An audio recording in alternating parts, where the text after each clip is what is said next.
अंदाजा लाते नहीं कि बस शुरू जानवर तरह काप काम करी जाने सुबह शाम केड़ा अच्छा मुरब्बे पर पट्ठे लै आंदे पा लै कर लै ਉਹਦੀ एवरेज असीं कढ़दे नहीं है ਉਹਦੀ वजह नाल ही ਜ਼ਿਮੀਂਦਾਰ विचारा कदों देख लो नुकसान दे विच ही है। अच्छा साडा फार्मर इस सैलेज वाले पासे करदे ओ जी मक्की दा किला 80,000 दा आउणा ਉਹਦੇ ते मुड़ के आ कास्ट आ जानी ਉਹ ਕਿਹੜੀ ਚਰੀ ਗਾਚਾ ਅਸੀਂ ਬੀਜਦੇ ਆ ਤੂੜੀ 400-500 रुपये ਮੰਨ ਲੈਂਦੇ ਆ ਉਹਦਾ ਹਿਸਾਬ ਨਹੀਂ ਕਰਦੇ ਅਸੀਂ ਤੇ ਹੁਣ ਕਿਹੜਾ ਹਾਜ਼ਰ ਰੇਟ ਦੁੱਧ ਆ ਉਹ ਵੀ ਮਾਸ਼ਾਅੱਲਾ ਆਪਣੇ ਕੋਲ 150 ਲੀਟਰ। अस्सलाम वालेकुम। वालेकुम सलाम। क्या हाल चाल है जी? ठीक ठाक हो? खैरियत? अल्हम्दुलिल्लाह भाई अल्लाह पाक दा शुक्र है। अच्छा भैन पहले अपना तारफ करवाओ साढ़े दोस्तां नूं। मेरा नाम जी मोहम्मद सदीक गुज्जर बरादरी नाल साडा तल्लक है चीचा उतनी 14-11 साडा चार। अच्छा भाई सदीक साहब ये दसो कि किन्ने अरसे तो डेयरी फार्म कर रहे हो? डेयरी फार्मिंग तो भाई शुरू तो कर रहे हैं यानी कि प्यो दादी तो यही काम चलता आ रहा लेकिन उन्होंने को थोड़ी जी शक्ल होने दी है। सदीक भाई सानू ये दसो कि अपना ये फार्म जिहड़ा है ये किन्ना इहदा रकबा किन्ना टोटल? इहदा रकबा तकरीबन 30 मरले है जी। ठीक हो गया। इहदे च कवर किन्ना है ते ओपन किन्ना है? कवर किहड़ा असीं 110,000 रुपये 33 फुट का वो शैड बनाया। अच्छा जी। ਉਹਦੇ ਵਿੱਚ ਸਾਡੇ ਜਾਨਵਰ ਕਿਹੜੇ ਆ ਨਾ ਉਹ ਤਕਰੀਬਨ 15 ਵੱਡੀਆਂ ਗਾਵਾਂ 15 ਵੱਡੀਆਂ ਮੱਝਾਂ ਤੇ ਕੋਈ 10-15 ਉਹਨਾਂ ਦੇ ਜਾਨਵਰ ਛੋਟੇ ਬੱਚੇ ਆ। ਸਹੀ ਜਗ੍ਹਾ ਉਹ ਕਿਹੜੀ ਨਾ 40 ਕੁ ਜਾਨਵਰਾਂ ਦੀ ਆ ਲੇਕਿਨ ਅਸੀਂ 50 ਵਿੱਚ ਰੱਖੇ ਹੋਏ ਆ ਤੇ ਬੱਚਿਆਂ ਨੂੰ। ਅੱਛਾ ਤੁਸੀਂ ਇਹ ਦੱਸਿਓ ਕਿ ਜਿਹੜੀਆਂ ਇਹਦੇ ਚ ਗਾਵਾਂ ਹੈ ਆਪਣੇ ਕੋਲ ਇਹ ਕਿਹੜੀ ਨਸਲ ਦੀ ਹੈ? ਗਾਵਾਂ ਸਾਡੇ ਕੋਲ ਜ਼ਿਆਦਾ ਕਿਹੜੀਆਂ ਵਾ ਉਹ ਹੈਗੀਆਂ ਵਾ ਜੀ ਪਿਓਰ ਵਲੈਤੀ ਤੇ ਵਿੱਚ ਕੋਈ ਕਰਾਸ ਸਾਹੀਵਾਲ ਤੇ ਵਲੈਤੀ ਦਾ ਕਰਾਸ ਵੀ ਆ। ਅੱਛਾ ਮੱਝਾਂ ਛੱਡਣ ਦੀ ਵਜ੍ਹਾ ਕੀ ਹੋਈ?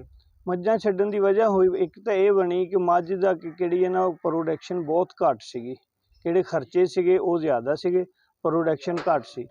ਅੱਛਾ ਦੂਸਰੀ ਗੱਲ ਉਹਦੀ ਇਹ ਦੇਖੀ ਅਸੀਂ ਕਿ ਮੱਝ ਦੀ ਕਿਹੜੀ ਹੈ ਮਤਲਬ ਉਹਦਾ ਸੂਆ ਲੰਬਾ ਨਹੀਂ ਹੁੰਦਾ 4-5 ਮਹੀਨੇ ਉਹ ਸਹੀ ਦੁੱਧ ਦਿੰਦੀ ਹੈ ਉਹ ਤੋਂ ਬਾਅਦ ਕਦੋਂ ਉਹਨੂੰ ਲੱਗ ਜਾਂਦੀ ਹੈ ਨਵੇਂ ਦੁੱਧ ਹੁੰਦੀ ਉਸ ਤੋਂ ਬਾਅਦ ਉਹ ਤਕਰੀਬਨ 2-3 ਮਹੀਨੇ ਕਿਹੜੀਆਂ ਇਧਰ ਚੀਚਾ ਉਹਨੀ ਰਾਵੀ ਦੀਆਂ ਨਸਲ ਦੀਆਂ ਮੱਝਾਂ ਨਾ 3-4 ਮਹੀਨੇ ਦੁੱਧ ਦਿੰਦੀਆਂ ਉਹ ਵੀ ਐਵੇਂ ਕਿਹੜਾ ਨਾ 6-7 ਕਿਲੋ। ਅਗਰ ਅਸੀਂ ਉਹਦਾ ਕਾਸਟ ਲਾਈਏ ਕਿਹੜਾ ਅਸੀਂ ਉਹਨੂੰ ਵੰਡਾ ਪਾਉਂਦੇ ਹਾਂ ਉਹਨੂੰ ਸੈਲੇਜ ਪਾਉਂਦੇ ਹਾਂ ਜਾਂ ਚਾਰਾ ਪਾਉਂਦੇ ਹਾਂ ਕੋਈ ਵੀ ਪਾਉਂਦੇ ਹਾਂ ਆਪਣੀ ਅਫਰਾਦੀ ਮਿਹਨਤ ਕਿਹੜੀ ਉੱਤੇ ਕਰਦੇ ਹਾਂ ਉਹਦੇ ਨਾਲ ਉਹ ਸਾਨੂੰ ਲਾਸ ਵਿੱਚ ਹੀ ਜਾਂਦੇ। ਇਹੀ ਮੇਰੇ ਹਿਸਾਬ ਮੇਰੇ ਅੰਦਾਜ਼ਾ ਇਹੀ ਹੈ ਵੀ ਸਾਡਾ ਕਿਹੜਾ ਫਾਰਮਰ ਆ ਨਾ ਉਹਨੂੰ ਜ਼ਿਆਦਾ ਜਾਨਵਰਾਂ 'ਚੋਂ ਇਸ ਵਜ੍ਹਾ ਨਾਲ ਹੀ ਨੁਕਸਾਨ ਹੋ ਰਿਹਾ ਉਹ ਆਪਣੇ ਨੇ ਇਹਦਾ ਪ੍ਰੋਡਕਸ਼ਨ ਦਾ ਹਿਸਾਬ ਹੀ ਨਹੀਂ ਲਾਉਂਦਾ ਵੀ ਮੈਂ ਲਾਗਤ ਕੀ ਲਾਈ ਆ ਅੱਗੋਂ ਆਊਟਪੁੱਟ ਕਿਹੜੀ ਮੇਰੀ ਆ ਉਹ ਕੀ ਆ।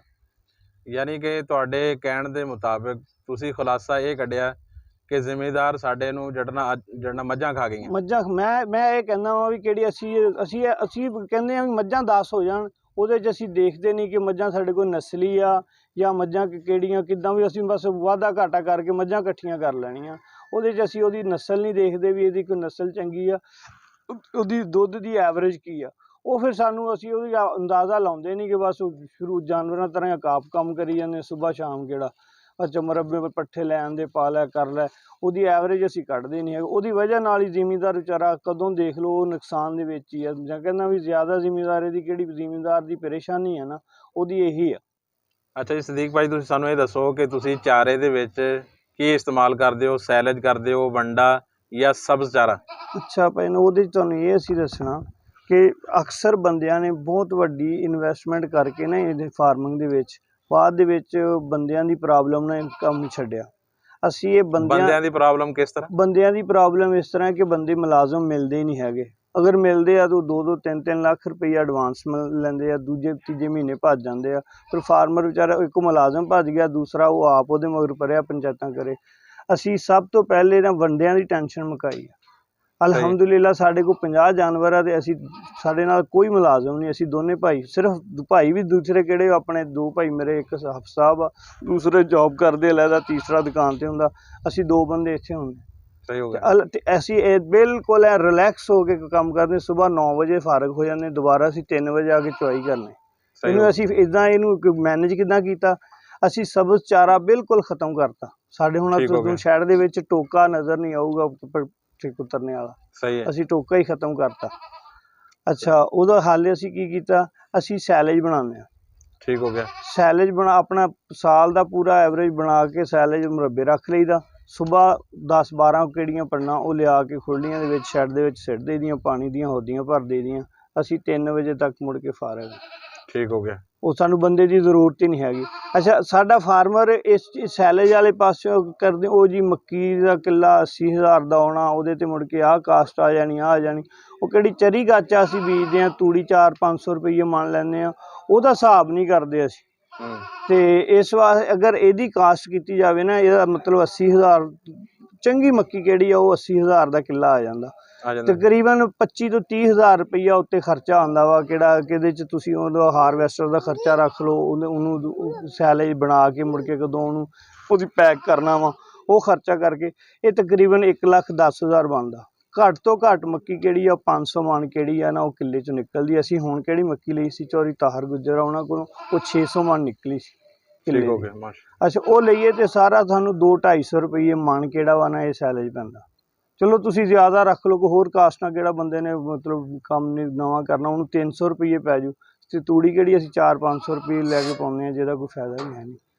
ਅੱਛਾ, ਇਹ ਹੁਣ ਆਪਣੇ ਕੋਲ 35 ਜਾਨਵਰ ਆ ਬੜੇ, ਠੀਕ ਹੈ, ਇਹਨਾਂ ਵਾਸਤੇ ਜਿਹੜਾ ਨਾ ਤੁਸੀਂ ਕਿੰਨਾ ਸੈਲੇਜ ਬਣਾਉਂਦੇ ਹੋ ਟੋਟਲ ਸਾਲ ਦਾ? 12 ਕਿੱਲਿਆਂ ਦਾ, ਤਕਰੀਬਨ 12 ਕਿੱਲਿਆਂ ਨਾਲ ਸਾਡਾ ਤਕਰੀਬਨ ਸਾਲ ਪੂਰਾ ਹੋ ਜਾਂਦਾ।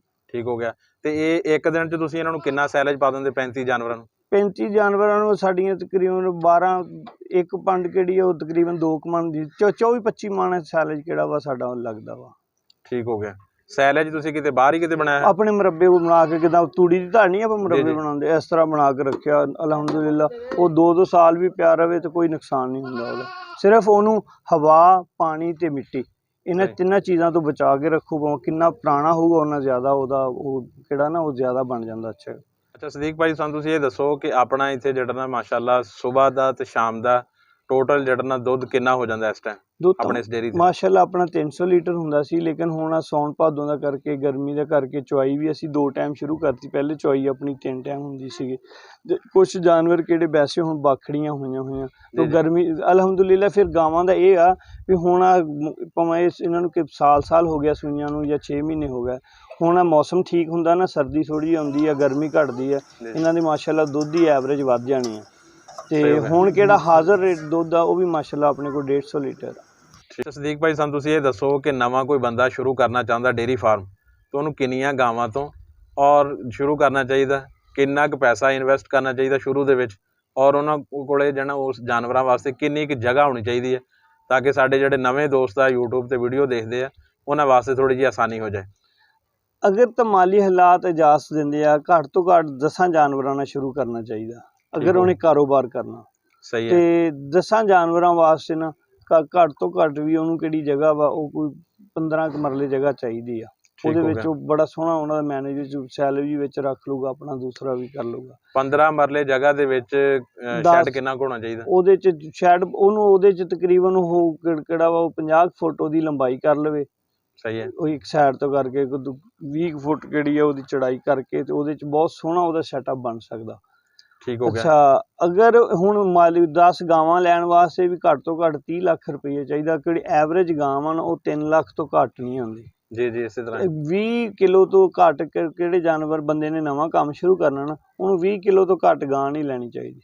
ਸਹੀ ਹੈ। ਅੱਛਾ, ਉਹ 20 ਕਿਲੋ ਵਾਲੀ ਗਾਂ 3-3.5 ਲੱਖ ਤੋਂ ਘੱਟ ਨਹੀਂ ਮਿਲਣੀ। ਤੇ ਹੁਣ ਇੰਨੇ ਪੈਸੇ, ਫਿਰ ਪੈਸਿਆਂ ਦੀ ਪਰਾਖ ਕਿਉਂ? ਸਾਡੇ ਪਾਕਿਸਤਾਨ 'ਚ ਹਰ ਬੰਦੇ ਨੂੰ ਤਾਂ ਪੈਸੇ ਦੀ ਪ੍ਰੋਬਲਮ ਆ। ਉਹ 4-5 ਗਾਵਾਂ ਵੀ ਅਗਰ ਲੈਂਦਾ ਵਾ, ਲੇਕਿਨ ਉਹ 4-5 ਗਾਵਾਂ ਕਿਹੜੀਆਂ ਨਾ, ਉਹ 20 ਕਿਲੋ ਐਵਰੇਜ ਵਾਲੀ ਉਹਨੂੰ ਘੱਟ ਤੋਂ ਘੱਟ ਲੈਣੀ ਚਾਹੀਦੀ। ਇਹ 20 ਕਿਲੋ ਵੀ ਆਪਾਂ ਆਪਣੇ ਪਾਕਿਸਤਾਨ ਦੇ ਹਿਸਾਬ ਨਾਲ ਕਰਦੇ ਹਾਂ, ਕਿਉਂਕਿ ਆਪਾਂ ਇੱਥੇ ਮੱਝਾਂ ਚੋਈਆਂ ਹੋਈਆਂ 6 ਕਿਲੋ 7 ਕਿਲੋ ਵਾਲੀਆਂ, ਕਿਹੜੇ ਅਸੀਂ ਕੋਈ ਬਹੁਤ YouTube ਤੋਂ ਬਾਹਰੋਂ ਪੜ੍ਹਦੇ ਹਾਂ ਫਾਰਮਾਂ, ਉਹ ਤਾਂ ਕਿ 20 ਕਿਲੋ ਵਾਲੀ ਗਾਂ ਫਾਰਮ 'ਚੋਂ ਬਾਹਰ ਕੱਢ ਦਿੰਦੇ ਆ, ਕਹਿੰਦੇ ਵੀ ਇਹਦੀ ਐਵਰੇਜ ਘੱਟ ਆ। ਭਾਈ ਆਖਰ ਦੇ ਵਿੱਚ ਸਾਡੇ ਦੋਸਤਾਂ ਨੂੰ ਤੁਸੀਂ ਜਿਹੜੇ ਡੇਅਰੀ ਫਾਰਮ ਕਰਦੇ ਆ, ਉਹਨਾਂ ਨੂੰ ਕੀ ਪੈਗਾਮ ਦੇਣਾ ਚਾਹੋਗੇ ਕਿ ਉਹਨਾਂ ਨੂੰ ਆਪਣੇ ਡੇਅਰੀ ਫਾਰਮ ਤੇ ਕੀ ਕਰਨਾ ਚਾਹੀਦਾ?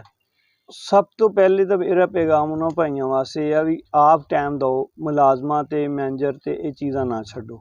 ਆਪ ਜ਼ਿਆਦਾ ਤੋਂ ਜ਼ਿਆਦਾ ਕਿਹੜਾ ਬੰਦਾ ਨਾ ਆਪ ਟਾਈਮ ਦਿੰਦਾ ਵਾ ਉਹ। ਦੂਸਰਾ, ਇਸ ਕੰਮ ਨੂੰ ਇਬਾਦਤ ਸਮਝ ਕੇ ਕਰੋ। ਇਹ ਜਾਨਵਰ ਕਿਹੜੇ ਆ, ਇਹ ਅੱਲਾ ਪਾਕ ਦੀ ਮਖਲੂਕ ਹੈ ਸਾਡੇ ਕੋਲ। ਇਹਨਾਂ ਦਾ ਅਸੀਂ ਤਾਂ ਕਹਾਂਗੇ ਜਿੰਨਾ ਅਸੀਂ ਇਹਨਾਂ ਦਾ ਖਿਆਲ ਜ਼ਿਆਦਾ ਰੱਖਾਂਗੇ, ਇਹਨਾਂ ਦੇ ਰਹਿਣ ਵਾਸਤੇ, ਇਹਨਾਂ ਦੀ ਖੁਰਾਕ ਵਾਸਤੇ, ਉਹਨਾਂ ਅੱਲਾ ਪਾਕ ਵੀ ਸਾਡੇ ਨਾਲ ਰਾਜ਼ੀ ਹੋਣਗੇ ਤੇ ਸਾਡੇ ਕਾਰੋਬਾਰ 'ਚ ਵੀ ਅੱਲਾ ਪਾਕ ਬਰਕਤ ਦੇਊ। ਕੋਈ ਵੀ ਕੰਮ ਆ ਮੁਸਲਮਾਨ ਨੂੰ ਉਹ ਦੀਨ ਸਮਝ ਕੇ ਕਰਨਾ ਚਾਹੀਦਾ। ਇਹਨੂੰ ਵੀ ਅਸੀਂ ਦੀਨ ਸਮਝ ਕੇ ਕਰਾਂਗੇ।